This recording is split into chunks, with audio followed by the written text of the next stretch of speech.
முடியாத ஏழை நான், கொண்டாடி மகிழ்கின்ற ஏந்தல் நீ. எதுவும் கொடுக்கவே முடியாத ஏழை நான், என்னை கொண்டாடி மகிழ்கின்ற ஏந்தல் நீ. கொடுப்பதை நிறுத்தாத வள்ளல் நீ, கொள்ளவே அறியாத வரியன் நான். தடுப்பின்றி பிழை செய்த புலையன் நான், தடுத்தென்னை ஆட்கொண்ட தலைவன் நீ. தடுப்பின்றி பிழை செய்த புலையன் நான், தடுத்து என்னை ஆட்கொண்ட தலைவன் நீ. எடுத்து என்னை முழுதாக ஏற்கவே நீ, எப்போதும் உனது புகழ் இசைக்கவே நான். எடுத்தென்னை முழுதாக ஏற்கவே நீ, எப்பொழுதும் உன் புகழ் இசைக்கவே நான். இப்படி நாம என்றைக்கும் நாம் ஒண்ணுமே இல்லைன்றதை தெரிந்து கொண்டு குருவுடைய முன்னிலையில எப்பொழுதும் நிற்கின்ற அந்த பாவனையில், அதான் உண்மை. எப்பொழுதும் நாம் குருவின் முன்னிலையில் நிற்கின்றோம் என்கின்ற உணர்வோடு நின்றோமானால் நமக்கு எந்த விதமான பிரச்சனையும் இல்லை. சரணாகதி என்பது அடையவே முடியாத ஒரு நிலை நாம் நினைக்கவே வேணாம். சரணாகதியை அடைந்தவர்கள் ஏழை எளிய மக்கள். பண்டிதர்களுக்கு அது ரொம்ப சிரமமான விஷயமா தான் இருந்தது. ஆனால் சாதாரணமான பக்தி உள்ள, சாதாரணமான அறிவே உள்ள ஏழை எளிய மக்கள், பொதுவான நிலையில சராசரி நிலையில் இருக்கக்கூடிய எத்தனையோ பேர் சரணாகதி அடைந்திருக்கிறார்கள். அப்படி அடைந்திருக்கிறார்கள் என்று கூட அவர்களுக்கு தெரியாது. எந்த விதமான பிரகடனமும் அவர்களுக்கு இருந்ததில்லை. மும்பை ரமணி அவருடைய அனுபவம் நல்ல அனுபவம். ஒரு பெரியவர் சொன்னபடி, ஒரு பௌர்ணமிக்கு நீ பெரியவாளை தரிசனம் பண்ணிட்டு போனா ரொம்ப விசேஷமாச்சே அப்படின்றார். அது ரொம்ப சிரமமான காரியம். அவர் ரயிலை பிடிச்சு அரக்கோணத்துல இறங்கி அப்புறம் காஞ்சிபுரத்துக்கு தரிசனம் பண்ணிட்டு திரும்பவும் அன்னைக்கே ரயிலை பிடிச்சு அவர் திரும்பி போகணும். ஏன் அப்படின்னு கேட்டோம்னா, அவருக்கு ஒரு பாஸ் இருந்தார். பாஸ் ரொம்ப கடுமையான பாஸ். அவர் லீவ் கொடுக்க மாட்டார். அதனால அந்த இடைப்பட்ட காலத்துல, ஒரு நாளுக்கும் மறுநாளுக்கும் இருக்கக்கூடிய இந்த காலத்துல அவர் வந்துட்டு போகணும். பௌர்ணமின்னா லீவெல்லாம் எடுக்க முடியாது. இதுக்கு தான் என்னோட குருநாதர் பாஸை பத்தி சொல்லுவார், never stand too close before a boss or behind an ass. ரெண்டு அப்படிதான். Never stand too close before a boss or behind an ass, with due respect to the boss and no disrespect meant towards the ass அப்படின்பார் குருநாதர். அற்புதமான வார்த்தை. So ரொம்ப கடுமையான boss. No boss is ever too loud, no boss knows it. அது அவர் அவருக்கு leave கொடுக்க மாட்டார். இவர் கஷ்டப்பட்டு ட்ரெயினை பிடிச்சி வரணும். ஒரு நாள் என்னாச்சு, அப்படி ட்ரெயினை பிடிச்சிட்டு வரும்போது 4 மணி நேரம் ட்ரெயின் லேட். அறிவிப்பு மட்டும் எப்பவுமே இனிமையா இருக்கும். அப்படின்னு போட்டுட்டு அப்புறம் 4 மணி நேரம் தாமதமாக வரும். 4 மணி நேரம் தாமதமாக அவசரமா ஒரு பஸ் ஆட்டோவையோ பிடிச்சு அவர் காஞ்சிபுரத்துக்கு வந்திருக்காரு. சேரும் பொழுது இரவு 9 மணி. மறுபடி 11:30 மணிக்கு ட்ரெயின் பிடிச்சு போகணும். அவரு ராத்திரி 11:30 மணிக்கு அவருக்கு ட்ரெயின்.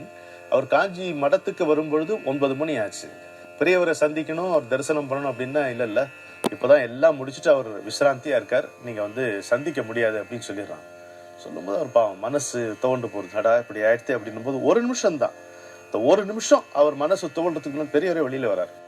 என்னப்பா வந்தியா அப்படின்னு கேட்டிருக்காரு. அவருடைய எப்படி அனுகிரகம் பண்றாரு பாருங்க. அந்த நேரத்துல எந்த வார்த்தையை சொன்னா அந்த பக்தனுடைய, அந்த அடியாருடைய மனசு சந்தோஷப்பட்டு, என்னப்பா கொண்டு வந்தேன்னு கேட்டாராம். எப்படி இருக்கும் வந்தவருக்கு? சுவாமி பெரியவாளன் பழம் கொண்டு வந்தேன். கொண்டு வா அப்படின்னு இந்த பழத்தை பெற்றுக்கொண்டு அவருக்கு பிரசாதம் கொடுத்து அனுப்புறாரு. நேரமாச்சு. 11:30 மணிக்கு ட்ரெயின் பிடிக்கணும். பஸ் போயிடுது. காஞ்சிபுரத்துலேருந்து அரக்கோணம் போக வேண்டிய பஸ்ஸு போயாச்சு. உடனே ஒரு ஆட்டோவை பிடிச்சி போகலான்னா பாதி வழியில் ஆட்டோ ரிப்பேர் ஆகி அது வேற டிலே ஆகி அப்புறம் போறாரு. சாய்ச்சினும் ட்ரெயின் மிஸ் பண்ண வேண்டியதான். 11:30 மணிக்கு ட்ரெயின் பிடிக்கணும். 12:30 மணிக்கு அவர் ஸ்டேஷனுக்குள்ள நுழையும் பொழுது அவர் பிடிக்க வேண்டிய ட்ரெயின் அப்பதான் வருது. வரும்போது 4 மணி நேரம் தாமதமாச்சு போச்சு. இந்த திரும்ப செல்லும் பொழுது அந்த ட்ரெயின் சரியான நேரத்தில் வந்திருந்ததுன்னா இவர் கதையே வேற மாதிரி இருந்திருக்கும். இதுல அந்த எப்படி முடிகிறது என்றால், இந்த நிகழ்ச்சி ஓய்வு பெறும்போது, இவருடைய பாஸ் ஓய்வு பெறும் பொழுது இவர்கிட்ட கேட்கிறாராம், நான் உங்களுக்கு ஏதாவது உதவி செய்ய முடியுமா, நீங்க இருந்தா சொல்லுங்க, நான் ஏதாவது உங்களுக்கு உதவி செய்ய முடியுமானா நான் கட்டாயம் செய்யறேன்ட்டு ரொம்ப பணிவா சொன்னாராம். அப்போ இவர் சொல்றாரு, நான் எதுவுமே அவர்கிட்ட கேட்கல, லீவ் கூட அவர் கேட்டா கொடுக்க மாட்டார்னு தெரியும், பொறுமையா இருந்தேன். பெரியவாழ்ட்டையும் அதை பத்தி இவர் எதுவும் ரிப்போர்ட் பண்ணி கிளம்பி எதுவுமே செய்யல.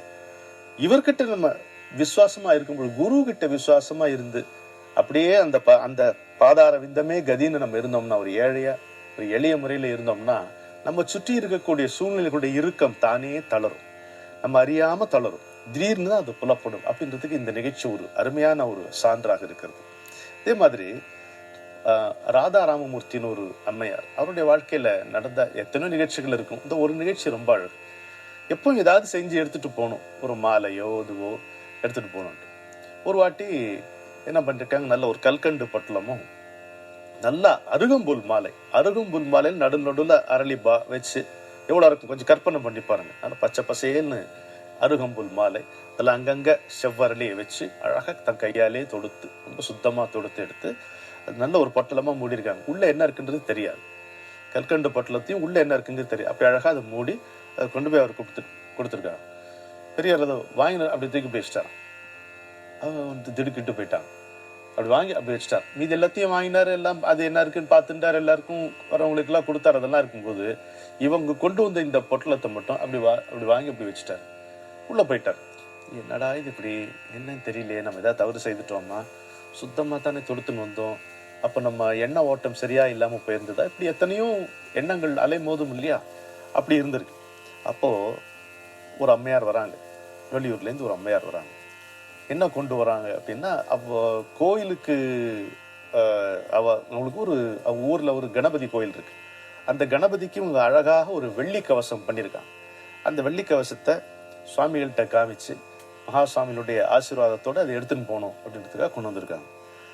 அது பார்க்குறாரு அவர். அதை பார்த்துட்டு சந்தோஷப்படுறாரு, நல்லா இருக்கு, எங்க அதை எடுங்கிறாரா. சிஷியரை பார்த்து எதுனா அந்த பொட்டலத்தை எடுங்கிறாராம். எந்த பொட்டலம்? ராதா அம்மா கொண்டு வந்த இந்த அருகம்புல் மாலை, அரளியோடு சேர்ந்த அருகம்புல் மாலை, அதை எடுங்கிற. எப்படி தெரிஞ்சது அவருக்கு? முழுக்க பொட்டலம் மூடித்தான் இருக்கு. கரெக்டா அதை எடுத்து எல்லார் முன்னிலையிலையும் அந்த பிள்ளையார் இந்த வெள்ளி கவசத்தின் மேல அந்த மாலை இவரே சாத்தி அதை மடியில் அப்படி வச்சு எல்லாருக்கும் காமிச்சு அப்புறம் கொடுத்தாராம். அந்த அம்மாவுடைய மனசு எப்படி இருந்திருக்கும்? இந்த எளியவர்கள் வந்து கொடுக்கக்கூடிய ஒரு காணிக்கையை அதை அவர் எப்படி பயன்படுத்துறாருன்றதை பொறுத்து தான் அவர் ஏழை பங்காளன் நம்ம கொண்டாட முடியுது இல்லையா?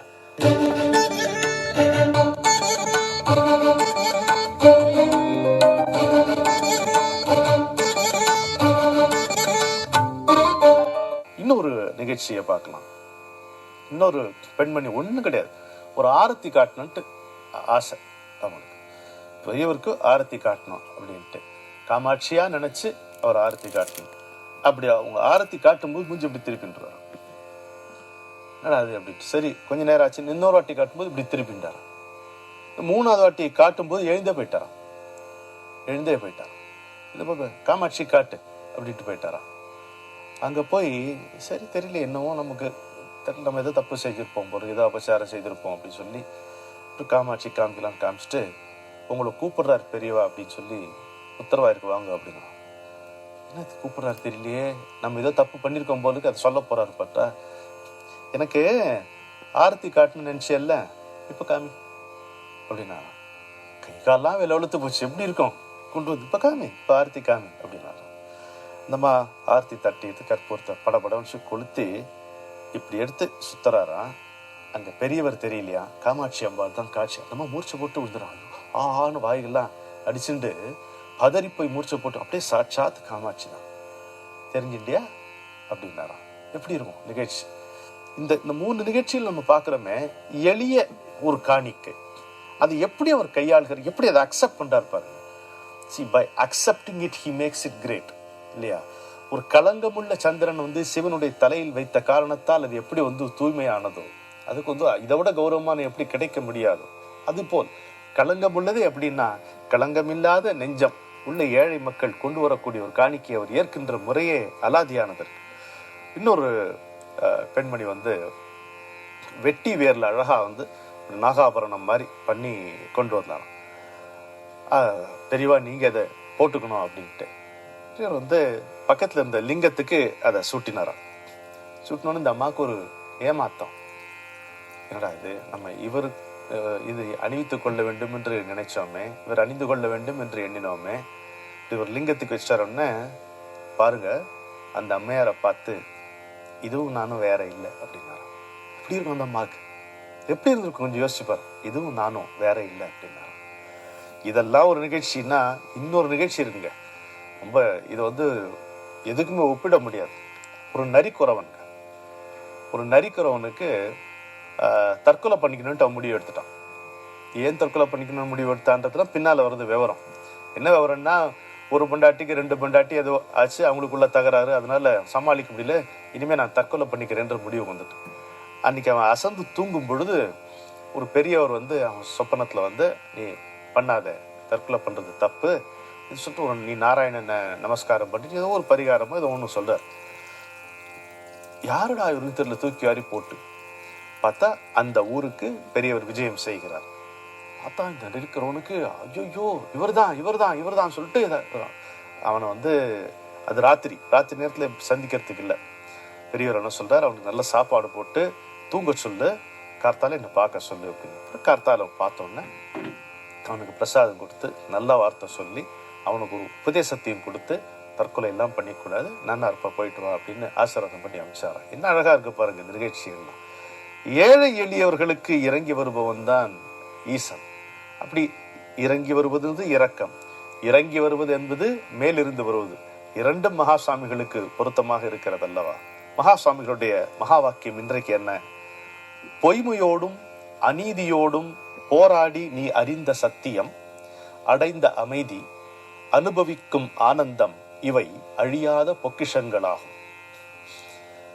The truth which you have perceived, the peace which you have attained, the bliss which you are enjoying after struggling with untruth and injustice, they are the real inexhaustible wealth அப்படிங்கிறார். அதான் அழியாத பொக்கிஷங்களாகும் என்று அவர் சொல்லுகிறார்.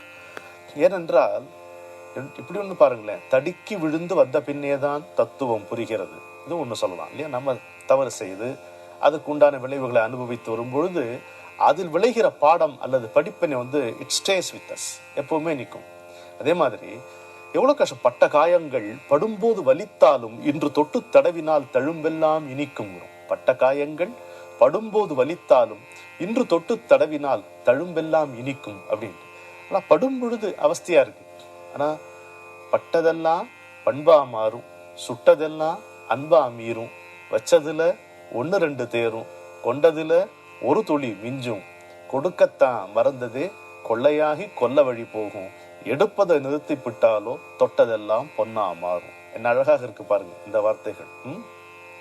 பட்டதெல்லாம் பண்பா மாறும், சுட்டதெல்லாம் அன்பா மீறும், வெச்சதுல 1-2 தேரும், கொண்டதுல ஒரு துளி மிஞ்சும், கொடுக்கத்தான் மறந்ததே கொள்ளையாகி கொல்ல வழி போகும், எடுப்பத நிறுத்தி புட்டாலோ தொட்டதெல்லாம் பொன்னா மாறும்.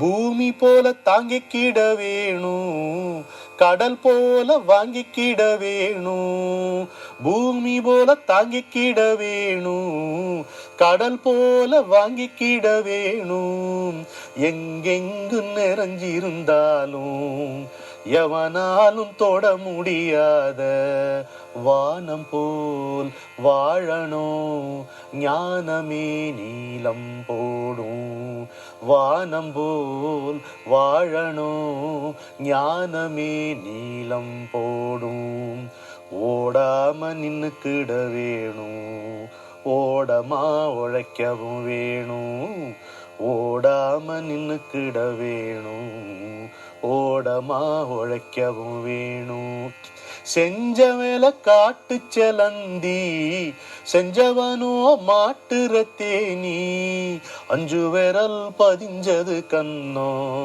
நெஞ்சுக்குள்ள நுழைஞ்சது மின்னும், அப்புறமா ஒண்ணும் இல்ல ஆத்தோடு போகும் படகே, துப்புரவா மனசிருந்தாலே துள்ளி வரும் ஞானம் தன்னாலே, வேஷத்துல வசத்தியும் உண்டோ வேதனையில தாழ்த்தியும் உண்டோ, வேஷமெல்லாம் வேஷந்தானே வேதனை வெறும் வேதனதானே, நிலத்துக்கோ நெருப்புக்கோ எடையிலே எம்புறது எதுக்கோ, மனசெல்லாம் சாமிய நிரப்பு, மத்ததெல்லாம் அவனது பொறுப்பு.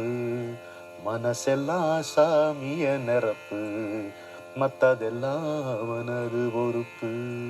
மனத்துக்கண் மாசில நாதல் அனைத்து அரண் ஆகுல நீரப்பிற. அதை நினைவு கொண்டு எப்பொழுதும் எளிமையாக ஒரு ஏழையினுடைய பாவனையோடு இந்த ஏந்தல் முன்பு நாம் இருந்தால் அவர் நம்மை ஏற்றிச் செல்வார் என்கின்ற உறுதியோடு விடைபெறுகிறேன்.